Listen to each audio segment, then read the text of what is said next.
good morning and welcome to Open Conversation on Atlantic Television Network. Open Conversation is the network's flagship political platform through which trending political news, events and stories are discussed with stakeholders. Through these conversations, ATN uses political talks about specific issues, party system and actor to explore hope and engender positive impacts to the society. Today on Open Conversation, we'll look at these stories. First, Osun State. PDP shifts primaries amid leadership turmoil. And then on to Plateau State, where PDP rally urges Mofwang to defect to APC. And Tinubu's ambassadorial list sparks fierce political backlash. On insecurity, northern governors warn region risk collapse. And Atiku begins search for southern running mate. On 2027, Amechi insists on presidential bid. We are open for sponsorship of the program, advert placements, news, events coverage, and commercials. Watch us live on our website, www.atlanticnetwork.tv, on Facebook and YouTube, Atlantic Television Network. You can also watch us on Avo TV, Niger TV, and Efastec TV platform. You can connect with us on our ATN socials by subscribing, like, and share. Facebook and YouTube, Atlantic Television Network, and Instagram and TikTok, Atlantic TV Network 1, and on X, Atlantic TV Net. We'll go on a short break, and when we come back, we'll delve right into the show. Do not go away.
Welcome back and thank you for staying with us.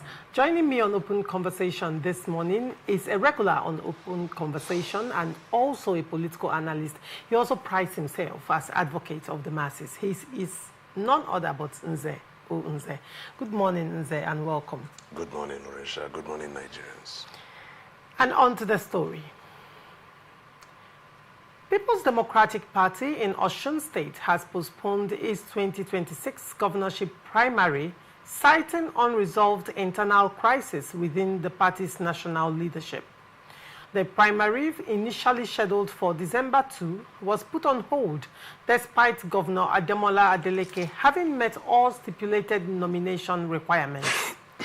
Party chairman Sunday BC confirmed that Adeleke was the only aspirant who purchased, submitted, and was cleared during the screening process. According to BC, the national leadership conflict escalated after the screening, leading to the suspension of key officers responsible for conducting congresses and primaries. This disruption stalled the ward and local government congresses slated for late November, which were crucial for electing delegates for primary. Multiple court cases across the country have further deepened the crisis. The party warned that without a nationally recognized resolution endorsed by INEC, Adeleke's continued bid may be uncertain. Nonetheless, Osun PDP assured members that efforts were underway to achieve a lawful and timely solution, stressing its commitment to transparency and compliance with electoral guidelines. Nze, the crisis at the national level is trickling down to the state, and then Adeleke is the first to be hit with it. How do you see this playing out in the coming days in Osun State? It is not just in Osun State. You see, because it will go round. It will go round the circle. Okay. And what happened in Osun State, to some people, is strange, and to some of us who had been in the political watch, it's expected. Yeah, we expected it, and it is really dealing with PDP. It is dealing with PDP. What is happening in Osun State is directly pointing to the national. And you see, right now, the nomination of the nomination ballot Adeleke received was invalidated by the action of the national executive of PDP. The convention. And today, Adeleke is no longer a member of PDP. He has tendered his resignation. As at this morning. Yeah, though dated back to the November 4th. And you know that some of us, when he went with his brother, his cousin, to, was it cousin or nephew, whichever one, with Davido, when he went to visit Mr. President, some of us said that Adeleke is already fine-tuning his defection. And some people say, no, you are alleging. And we say, okay, we can allege, but let's just let time pass. We'll see the reality. And when in November he wrote his resignation, you discover that he was in the PDP in the body, but in another political party in the spirit. He was still member of the PDP Governors Forum, following them to do stores and all that. But finally, everybody has seen where the spirit of Adeleke lies. He has left PDP, and everything that Osun State PDP was doing in the past has been completely overturned. But then would one blame Adeleke at this point? Because, I mean, he bought the PDP governorship form. He bought the form. Yes, why would we not blame him? He filled the form. It was signed. He submitted. Now, time for the primaries. The primaries are being shifted on account of crises stemming from the national. Make it make sense to me. Now, Adeleke is a governor. Who will blame Adeleke at this point in time? I'm starting with the blame now. What are your reasons? Adeleke is a governor, a serving governor of PDP extraction. And this trouble was going on in PDP over time. We recall that we've called on PDP Governors Forum, though a body not recognized by law, but these governors wield a lot of power. You are an executive. In fact, let me say that PDP, now that they're out of government, it is the governors that sponsor them. It is the governors that sustain them. So you can't tell me that the governors do not have power to fix things in PDP.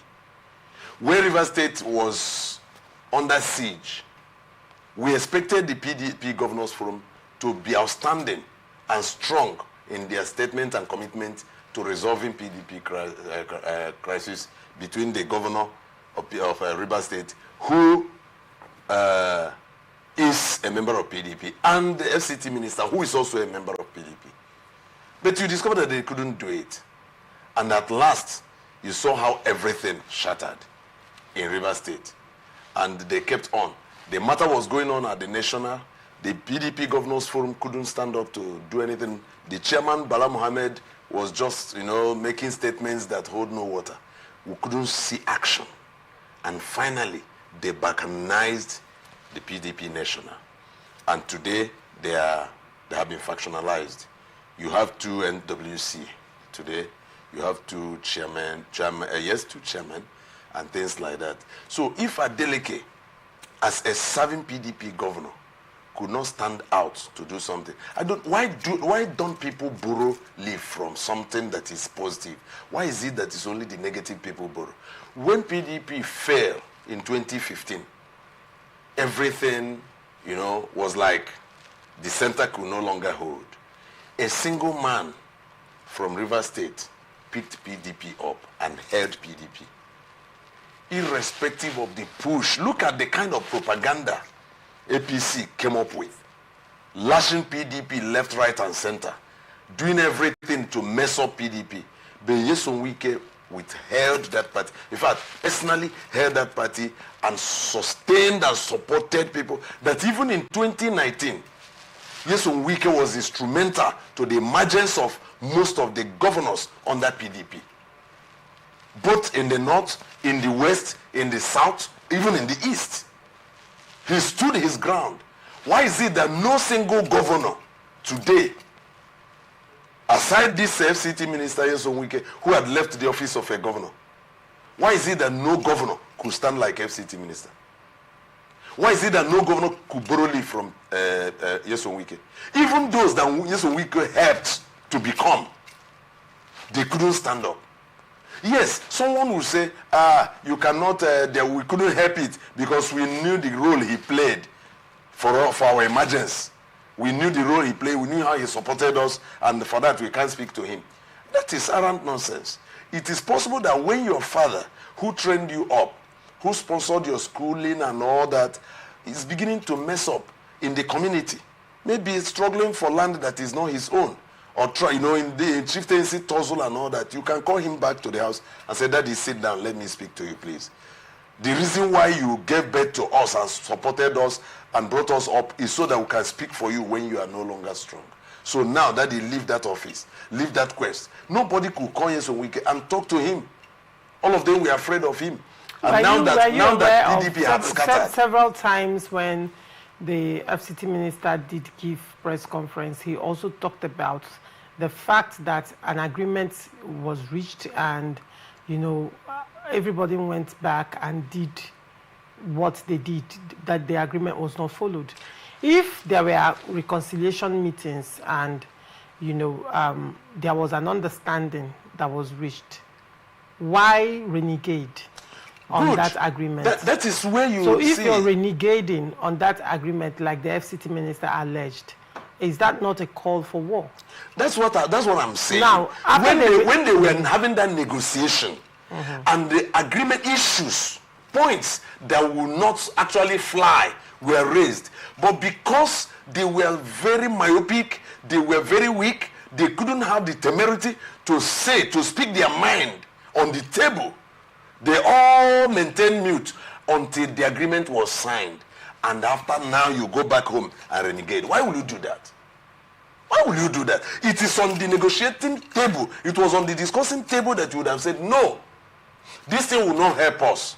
Let it be that the discussion ended, without agreement. Then that agreement had been signed.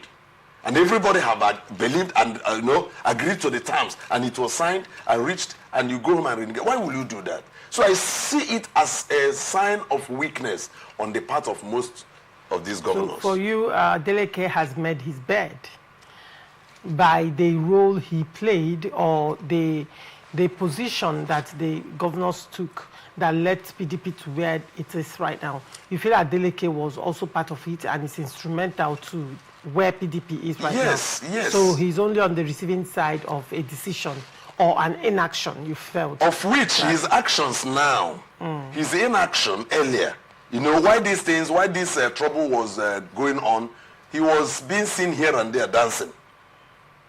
And that earned him a nickname, Dancing Governor. Dancing over what? You are holding such a sensitive office, and your political party that brought you to light is in turmoil, and you are doing stuff. I'm not saying that his private life should not be lived. Yeah, but you discover that does he dance during political party meetings?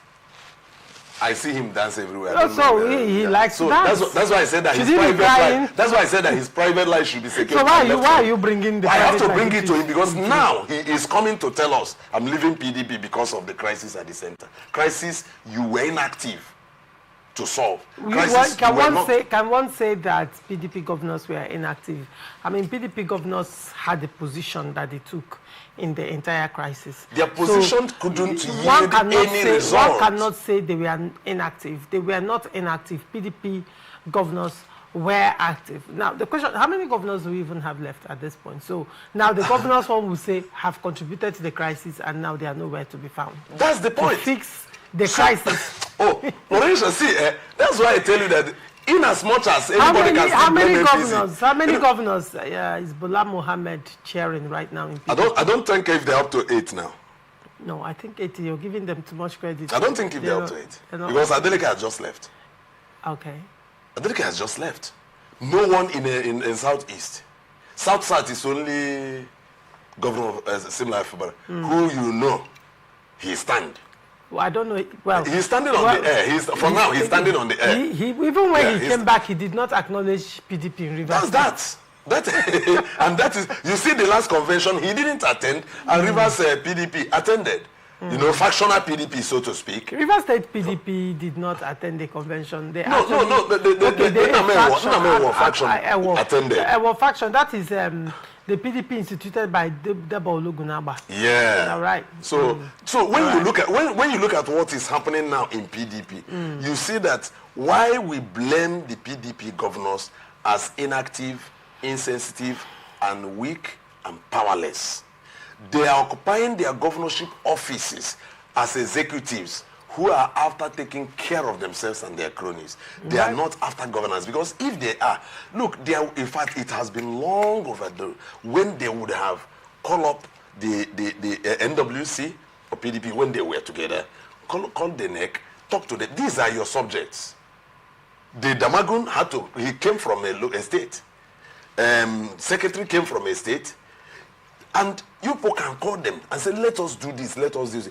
If you now want to suspend some people early enough, yes, you do not have power to suspend, but you can recommend this suspension to NWC and NEC. In what capacity is PDP Governors Forum going to recommend?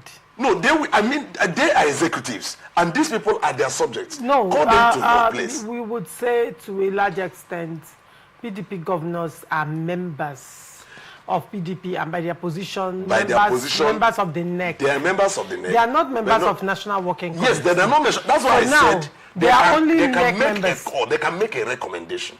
If, let's say for instance, you could say make a recommendation individually to lobby.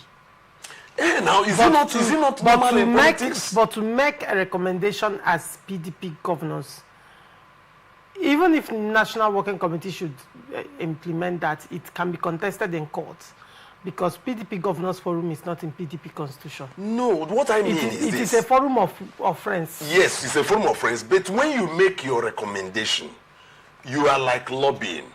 You are not giving a marching order. So they cannot, they understand that. The point I'm making is, they cannot make recommendation as PDP Governors Forum, because they are... Then they should make it as members of NEC. They are what they are, forum. Yes. You understand? They are not constitutional. However, you could say that they may come to a resolution within themselves and then go out and start lobbying to that effect. Private member lobbying.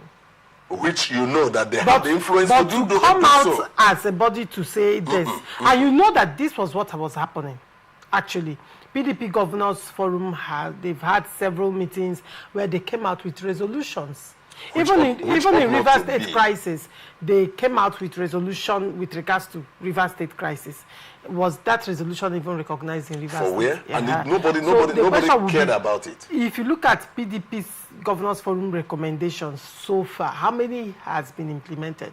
Even Board of Trustees will recommend. Who listens? Do you understand? Board of Trustees is constitutional and is even recognized. Yet their recommendations most times are not being listened to. Probably because they clearly took a side in the crisis instead of being neutral and wading in as elder statesmen of the party, the gray hair of the party, to intervene in that. Because if you are seen to be an unbiased umpire and you're intervening in a matter, people tend to trust your decision because you're coming from a place of neutrality.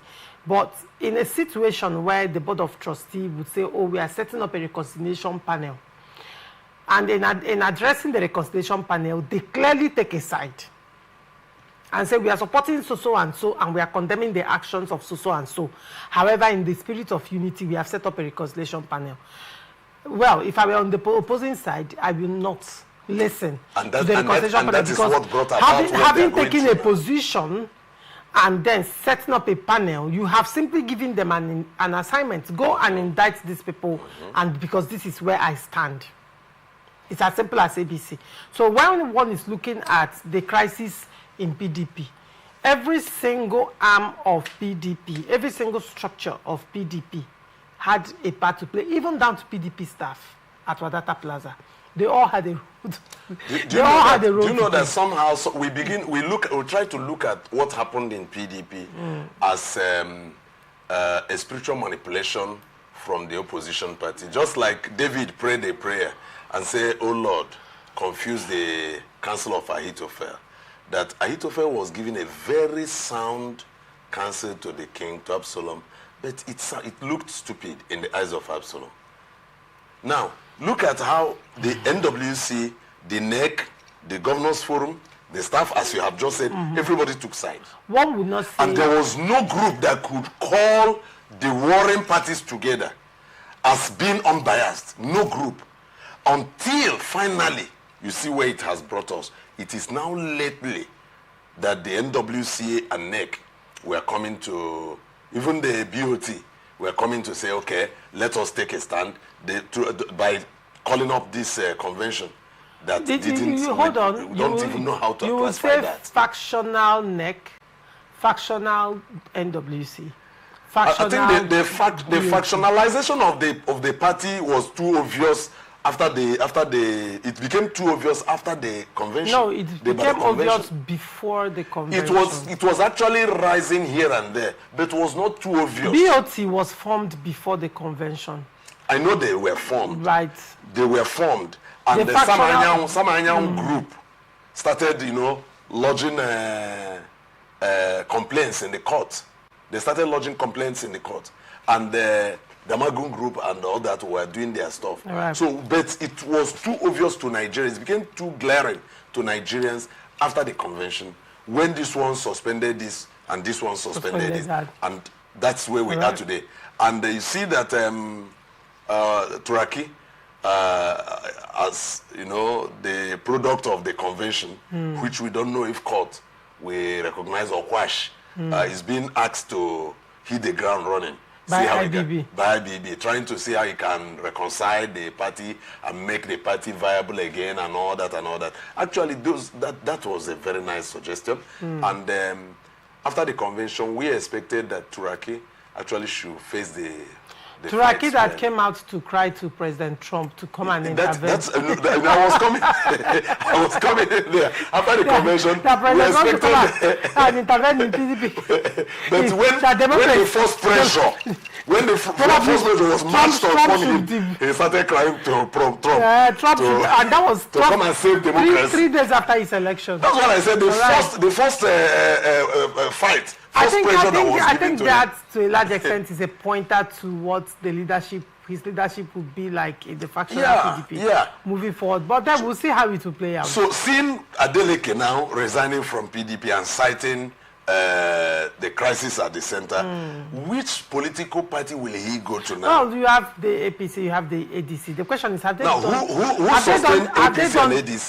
Have they done their primaries? They've not. Okay, so probably... So if he goes there now, whose lineup will he remove to come in?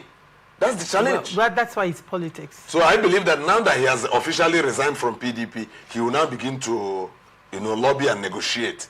Perhaps any political party that gives him room. Probably that has been done already. The only thing I think he needs to do more now is to use the few time he has to give proper governance to people of Osun State. Let them believe in him. He doesn't have option of second Let them believe in him to the extent that whichever political party he joins, even if it is Boot Party or B Party, he will be voted. He will be voted. All right. That's what I think. If he should ask me for an advice, I will advise him. All right. Very well. Moving forward, Coalition of People's Democratic Party members from Plateau State's 17 local government areas held a rally in Jos on Monday, urging Governor Caleb Mutfwang to leave the party and join the All Progressive Congress.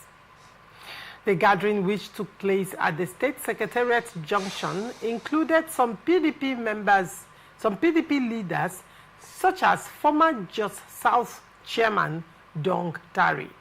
The group's leader, Christopher Danjem, said the call for defection was in the state's best interest, praising the governor's performance and describing him as a symbol of good governance. He argued that aligning with the APC-led federal government would position Plateau to attract more federal projects and support. Danjem also noted President Bola Tinubu's demonstrated concern for Plateau State, referencing the First Lady's visit after recent attacks. He stressed that moving to the APC will strengthen the state's relationship with the presidency and deliver more benefits to its citizens. What exactly is going on? PDP is holding rally and asking to urge their own PDP governor to move to another political party. Are you sure these are PDP members that did this? I think they are PDP members, but there is something we need to see. Initially, the national leaders in PDP that came from North Central were urging Mutfwang to come to APC. Whereas local, not PDP, APC members of national level were asking Mutfwang to come to APC. Why the Plateau State APC executives were saying he shouldn't come? There was allegation that it was Yewada that was influencing that, because Yewada wants to run for the governor. No, if it is Yewada, this thing, that is his, is he Yewada or Yewada, whatever? Yewada. Whichever Yewada, that is the APC national chairman. Whether that is his influence or not, but I'm just trying to tell you that in the APC, some are welcoming him, while some are rejecting him. Now, looking at the PDP platform, urging 17 local government chairmen, having this rally, urging the governor to move to... If the governor should move to APC, they will defect alongside him. So, which means PDP in Plateau State will be collapsed completely. That's a pointer to that.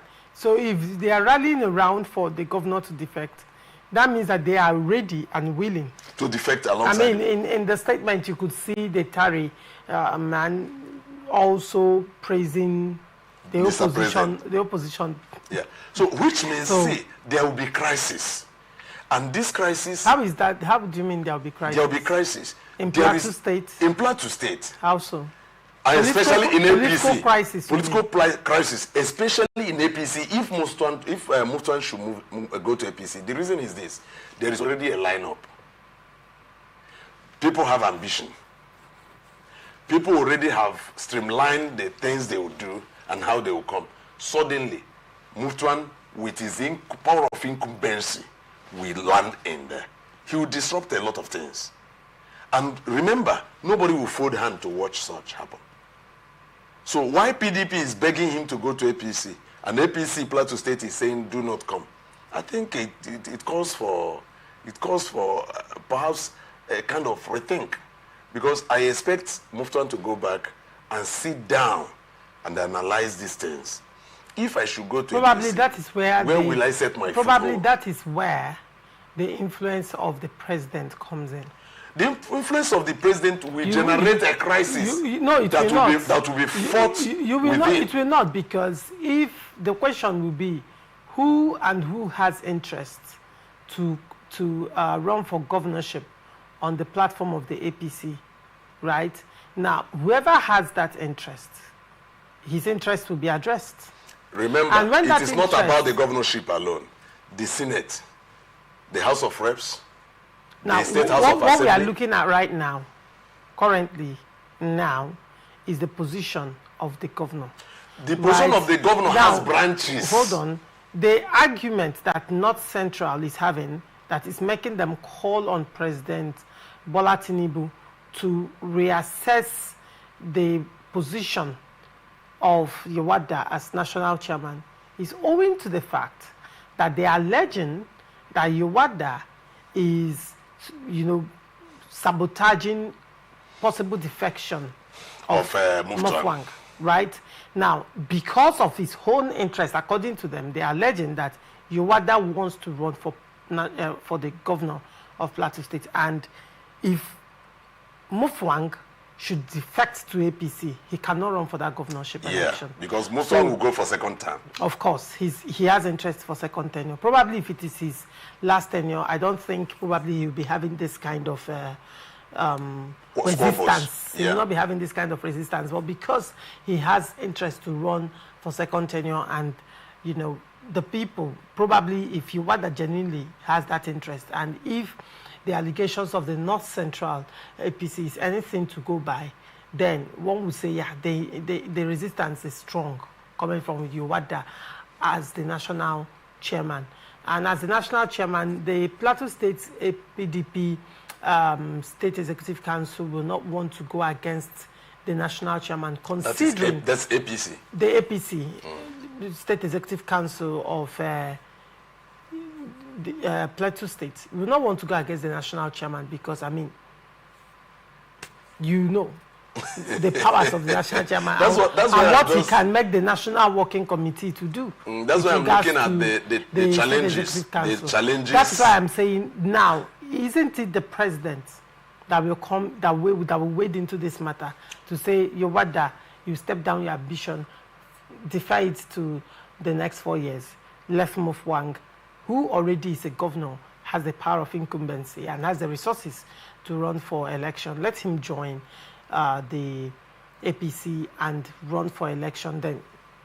But the problem you have not considered is the zoning formula among the people, perhaps across party lines in Plateau State. You do not know, as it stands now, I don't know the zone that the national chairman of APC is from, and the zone that Caleb Muftuan is from. So supposing two of them are from the same place, and the national president, national chairman might be seeking an opportunity where the turn of that zone has not elapsed. So let him use that advantage, take advantage of that opening. The question is this. If he wants to take advantage of that opening, it means he will run for only one term. That's it.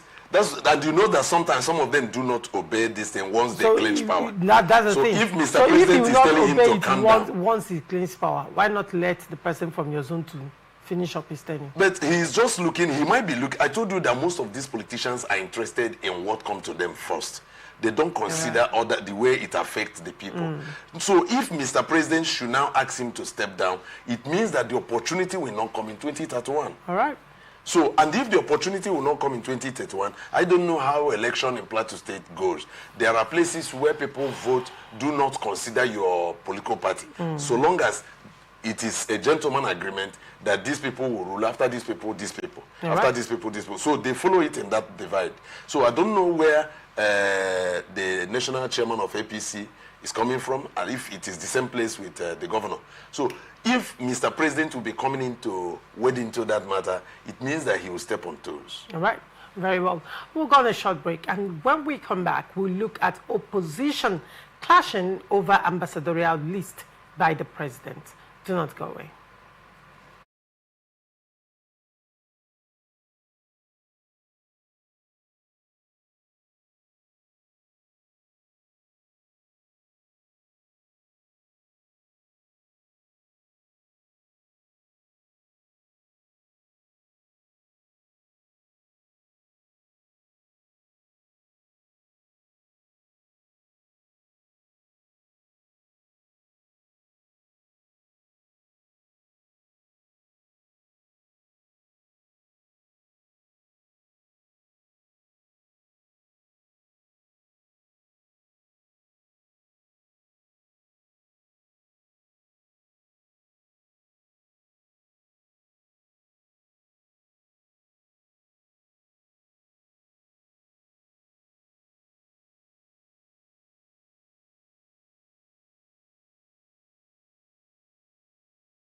Welcome back and thank you for staying with us.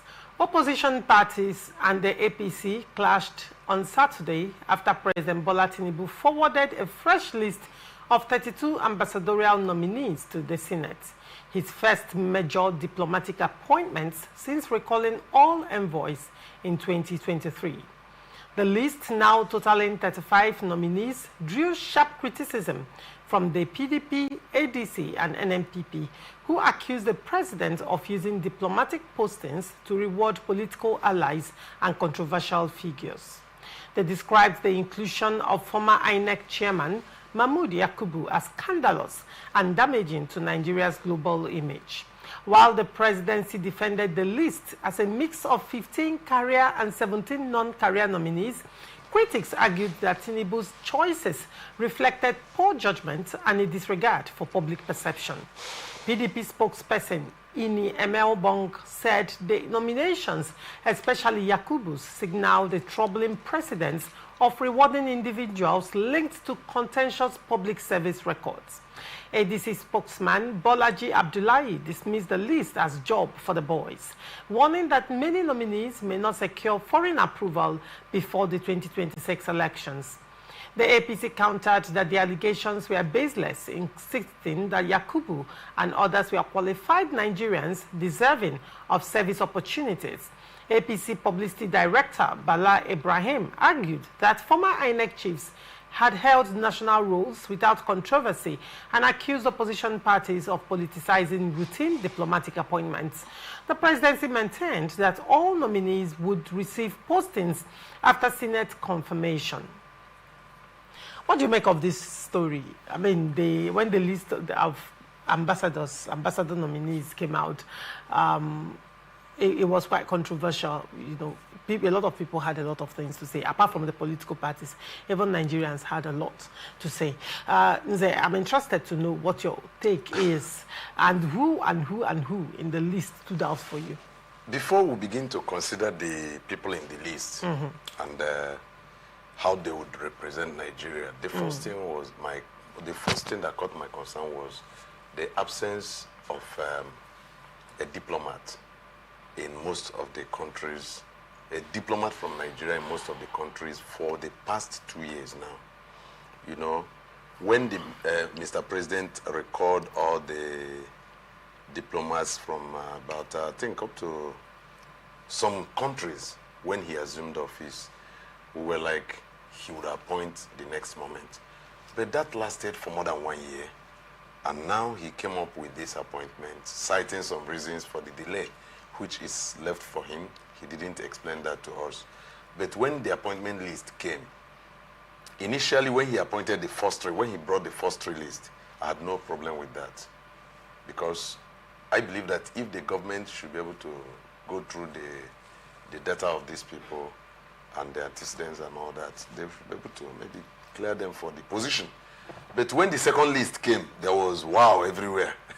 When I started citing people like, let me start from Ifeanyi Ugwuanyi, the past, immediate past governor of Enugu State, Okezie Ikpeazu, immediate past governor of Abia State, Reno Mokri, and well, that is we started seeing names. Femi Fani-Kayode, the likes, and it was like, what is really happening? There are other names, like INEC chairman, all these people coming up. The question I ask myself, first, are there no qualified persons again in the states where some of these people are coming from? Or is Mr. President using this diplomatic office to pay off those who he felt worked for him? Is he considering the interest of Nigerians first, or is he considering settling his boys? If you are sending somebody like Yakubu Mahmood to another country to represent Nigeria, when you know that those countries have read news, information about this particular person and his activities. Not reading news. When you type in Mahmood Yakubu, what will pop up in your phone? Pop up? When you type in Femi Fani Kayode, Kayode. what will pop up when you type in Reno or Mokri? What will pop up when you type in Okezi Pass? See, the truth is that this nomination proves that either President Bola Ahmed Tinubu is not even aware of what is happening in Nigeria. Now, one would say to I'm not interested in what would happen to Nigeria after well, that. one would say, maybe not being interested in what is happening in Nigeria, but does the image of Nigeria matter to the president? Because in the first instance, for a country like Nigeria that has battered global image already, to stay for 2 years without any form of international diplomatic relationship leaves a lot, you know, to be questioned. It leaves a lot to the thought. And now that, you know, these issues are happening, Nigeria is on global news for the wrong reasons. Yeah. For everything wrong. And then one would say to a large extent that one would expect that the president, in appointing nominees for the public image, the global image of the country, because when we talk about ambassadors, they are representatives. So we are talking about when he's appointing people for the global image of the country to repair, to do PR, public relations, to repair the image of the country. One would expect people who, to a large extent, are stainless. Yeah. Right? People who, to a large extent, there are a lot of Nigerians who are even domiciled abroad, who have made names. Outstanding names. I mean, for example, in their various fields even of endeavor. appointing people like Chairman Mandadiche as an ambassador would have done much more. Any country you post him to would have done a lot for Nigerian image. You see Nigeria from the angle of this young woman. Exactly. He would have done a lot. But look at the people that were selected. Hold on. Look at the brilliant woman who went to interface with the US Congress. Yes, to a large extent, I could feel the tension, right? A lot of people will feel that tension. But that woman was brilliant. Extremely brilliant. You're talking about the Bianca? Not Bianca. I'm not talking of their Bianca Ojukwu. I think her name is Ogechi or something. There was a young lady in recent times that interfaced with the US Congress to have conversations around insecurity in Nigeria. Okay. This should be about 2 weeks ago. Very brilliant. I listened to her. She handled the issues diplomatically, and even though she was being sincere to a large extent, she took responsibility where responsibility should be taken. And she said, this is what we can do, even though she was firm on saying no to U.S. intervention in a sovereign state. But it was done in a way that the U.S. did not feel a certain way about it. And at the end of the day, they at least were willing to, you know, they offered the right hand of fellowship, even though there were conditions attached to it. There are a lot of technocrats in this country, a whole lot of technocrats that will make a whole lot of difference. The question is, why do the political class love thriving in controversy? And the fact remains that, for me, ambassadorial position has to do with diplomatic relationship. Yeah. And when you bring in, you type in the names of, for example, Femi Fani Kayode. First of all, the scandal with the wife is all over social media. It's all over. The videos of Femi Fani Kayode losing his temper and blasting a press person, even though he later apologized, it's all over. So now, when there is crisis between Nigeria and other countries, for example, if Femi Fani Kayode, if I'm to go with his temperament, was on that hot seat, and certain offensive or provocative questions were thrown to him, will he react like that? Because, I mean, you're dealing with people on the international scene who will get personal data on you, understand your weaknesses and poke your weaknesses very well for the public to see. And one would say at this point in time that Nigeria is in such desperate need of apt, capable representation. Are these people the only persons remaining in the country? Is there a dearth of capable people to represent us at the international scene? The truth is that from what we are seeing, it's obvious. I think Kojo Zokalo's daughter is among the ambassadorialists. Yes, as was said, though I'm yet to pick her name. I don't know if she's the Ogbonnaya of person. I don't know her. There is an Oji there. Okay, there's what I thought was Ogbonnaya Carlo. No, so not that. I didn't see Oji there, but I will yet go back to go through the list again to find out. But if his daughter is there and the girl is sharp, and she's qualified, it's not a problem. With that? But my problem is when you type Okezie, let's take for instance, he's been sent to Canada, or he's been sent. The question would be, what was his delivery as a governor of a state? Then what is he coming to do? How will he represent? He could not represent Abia State. Look at how the little that Alex Oti in doing in Abia State has completely shadowed everything he did for 8 years. Look at how the little that Oti is doing has shadowed everything. Also, how will he represent Nigeria? How will Ifeanyi Ugwuanyi represent Nigeria? How will Reno Mokri? Reno. Oh God. Oh God. So, in this way, I wouldn't say I'm supporting the opposition party. Femi Fani-Kayode, genuinely speaking, if we are to set aside one or two things, is one would consider that he is articulate. Femi Fani-Kayode is very articulate, as against the names you've mentioned, like Okezie Ikpeazu. Femi Fani-Kayode is intelligent. Nobody can. We know to a large. We know he's not new to us. Femi Fani-Kayode, but we know his areas, his weaknesses. Femi Fani-Kayode is very articulate. Femi Fani-Kayode has charisma. Femi Fani-Kayode has personality. I'm saying if you take away certain issues around financial misappropriation, though it has been cleared, the cases was it even cleared or was it dropped? But I know that those cases have been struck off, right? Those cases have been resolved. He had pending anti-graft cases, but it has been resolved not too long ago. And then the issue around the public disgraceful stuff around his marriage to one of his wives, his ex-wives.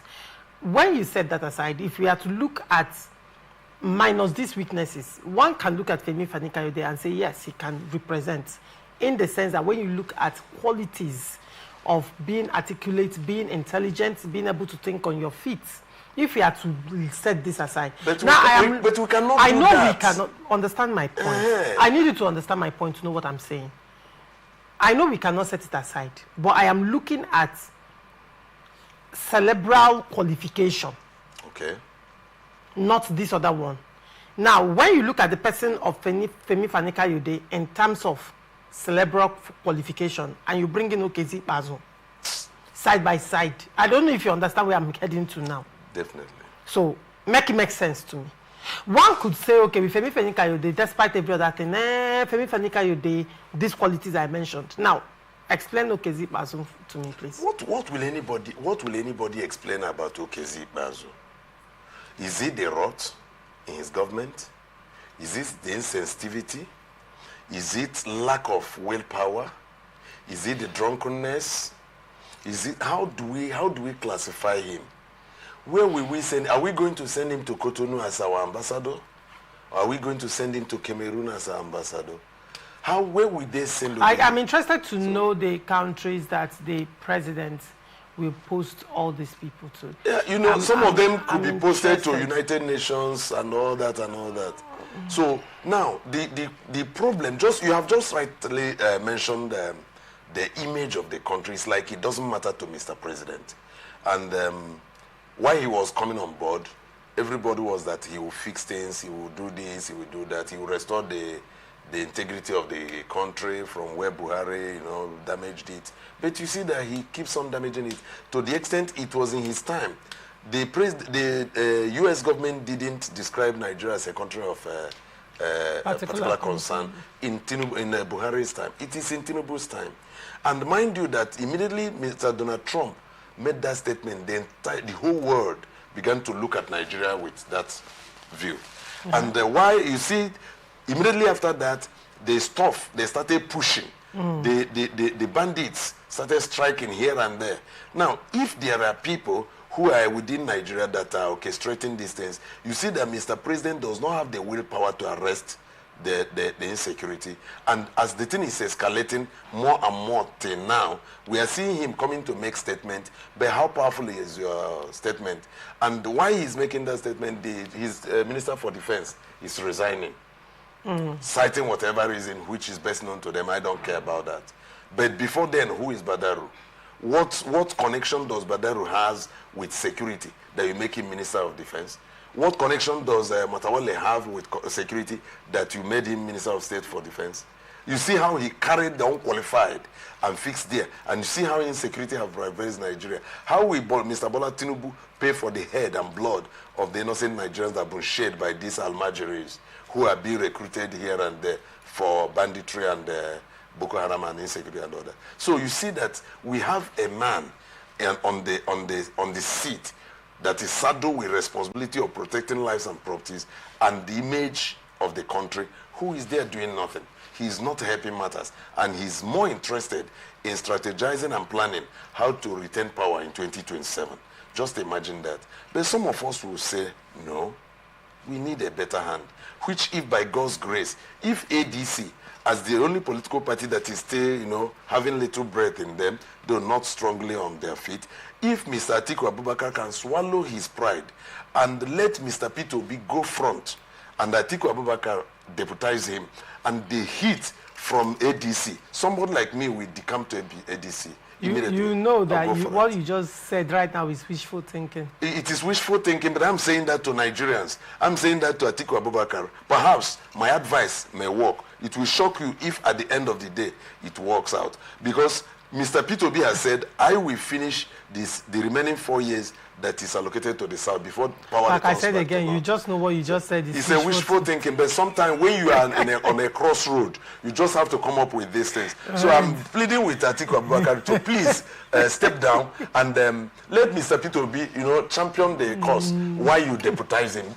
Be a running mate to Mr. Peter Obi. He is better candidate Atiku for now. Abubakar has been a vice president. Yeah, let him be another one. Why should he? No, I believe that with Atiku's power, with Atiku's force and Peter Obi's force, they'll bring Bola Ahmed Tinubu down. You recall that before ADC became ADC, it was Atiku coalition. Yeah, we know. We know very well. It wasn't Obi's coalition. Yeah. It wasn't Amechi's coalition. Neither was it El Rufai's coalition. It was Atiku's coalition. But if Atiku so much love Nigeria and means well for Nigeria, have started the coalition, invested in the coalition for someone else. But does he love Nigeria? That's the question. What was part of the crisis that left PDP where it is? Is it not Atiku's presidential ambition? No. If you go back to 2022, you discover that what led to the crisis and Atiku's emergence, 2022-2023, what led to Atiku's emergence was the refusal of Nyesom Wike to withdraw from the race and allow somebody from the southeast. If you can go back to investigate, was Atiku a southern candidate? See now, no. The agreement, the discussion then was that let somebody come from southeast. After which, when it will return back to north, it will go to northeast. But Nyesom Wike said no. He's from south-south. And you know that a south-southerner, in the person of Goodluck Bello Jonathan, just finished, in 2015. Now, 2023, let a southeasterner go who has never tested that office. And Nyesom Wike said no. He insisted. Atiku said, if you are insisting, then we throw off the issue of zoning. Because the zoning should go to southeast. We can say no, it should be south. Hold on. The zoning in Nigeria when it comes to presidency is not southeast, not central. It's the south. Lorenza, let me tell you to a large extent. Hold on, please. It's the south and the north. The APC went for the south, regardless of southeast, southwest, south. Now, if, let's say, Atiku was so bothered that it has to go to the southeast, yes. Atiku has a lot of delegates. Primary is about delegates, is it not? Why not take up somebody from P2B? P2B, recall that P2B was also vying for the presidency as well. And P2B was not the only candidate from Southeast. Recall, hold on. So why not choose, since Wike is insisting it should be thrown open, right? It's a delicate thing. And Atiku has delegates. Atiku could have chosen, for example, to back Peter Obi. That's a nice logic, but no, hold on. And then push because yeah. Atiku wanted to, let us have this and no peace, because Atiku wanted to be president. And Atiku has defected to several other parties in time past in pursuit of that presidency. We know. So that's why I'm now telling you, what makes you think, now looking at all the parties around and the crisis bedeviling them, he decided to form a coalition. Then he will build that coalition to this point, only to step down because they are begging him, Atiku, step down. So there are things I'm looking at. That's why I say, is it not wishful thinking? No, there are things I'm looking at here. Yes. You know, sometime, after this time, I believe that age will knock Atiku out. So he's looking at the fact that he doesn't have much time left. He doesn't have much time left. But we are now looking at the interest of the country. All right. Atiku, look at what is happening to the country now. Look at the blood that is being shed on this country. Look at the image of Nigeria, your own country. If you can look at this and say, okay, if we leave Mr. President to continue for the next 4 years, it will not tell good to my country.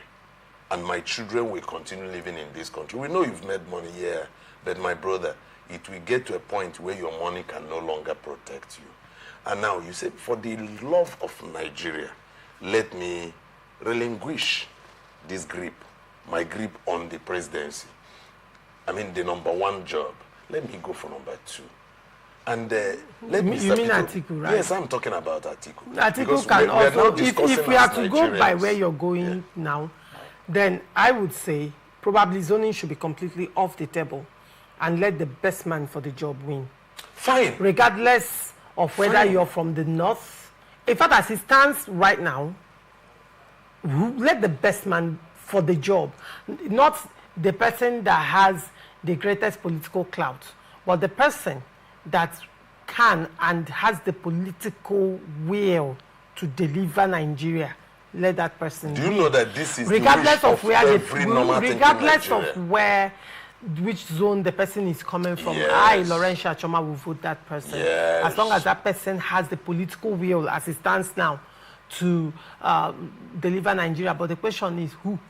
And again, it is difficult for us to know who has that political will, because when everybody is coming to the campaign floor, they are coming clean. The question is that, no, they are not coming clean. These are people we know. These are people that have records. These are old wine recycling themselves in new wine bottles. And until we come to a point where we realize that they are recycling themselves, they have history. We know them. We know their antecedents. Nigerians can only decide to change their lives when they are ready. Nigerians can decide to come... In fact, Nigerians can decide to randomly form a political party. And name it what? Insist on that political party working. Bring out a youth that can deliver. If Nigerians should back that youth up, we vote and stand on that polling unit. We vote and insist. It happened in Imo State. It happened. Elections were rigged in Imo State. And women in Imo State came out they came out half naked. Imo State University students entered the streets. Federal Poly naked and students entered the streets. INEC had to do a rerun. And it was the Rochas Okorocha now. And the election was a landslide. There was a rerun in my local government. The election was Rochas Okorocha won by a landslide. Like, he won against an incumbent. that spirit is still in Nigerians. Yeah, that spirit is still in Nigeria. We need to wake it up. But waking it we're up, out of time. look at what we did in 2023. Nigerians tried. I commend Nigerians, honestly. All right. But after the effort, everything still ended up. There is still hope. There is still hope. Thank you so much. The media will have to do a lot of job. Thank you so much. That's why you're here. You keep talking. You're the advocate of the masses. Thank you for coming. It's a pleasure having you. Thank you very much. And thank you so much, our viewers, for always staying connected to us. We wrap it up at this point. I remain Laurentia Ugu. Transition News comes up next. Do not go away.